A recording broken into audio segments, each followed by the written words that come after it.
السلام علیکم ورحمۃ اللہ وبرکاتہ۔ حضرت عبدالقادر جیلانی ایک رات عراق کے بے آب و گیا صحرا میں تنہا بیٹھے اللہ تعالیٰ کی عبادت میں مشغول تھے۔ یک آپ کو ایک روشنی دکھائی دی جس سے یکدم سارا آسمان روشن ہو گیا۔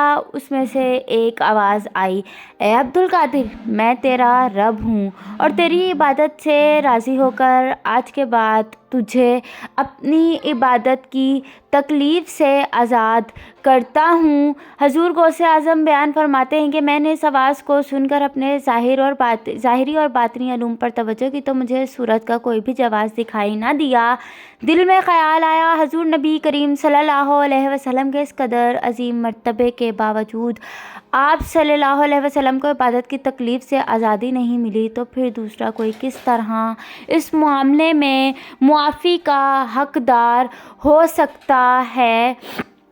اس خیال کے آتے ہی میں نے فوراً بلند آواز سے لا حول ولا قوت الا باللہ العلی العظیم پڑھا تو شیطان اپنی اصل شکل میں آ گیا اور مجھ سے کہنے لگا، اے عبدالقادر، میں نے اس سے پہلے بے شمار عبادت گزاروں کو گمراہ کیا ہے مگر آپ اپنے علم کی وجہ سے بچ گئے۔ شیطان اللعین کی بات سن کر میں نے پھر لا حول پڑھا اور کہا، دفع ہو جاؤ مردود، میں اپنے علم کی وجہ سے نہیں بلکہ صرف اور صرف رب تعالیٰ کی مدد اور فضل و کرم کی وجہ سے محفوظ ہوں۔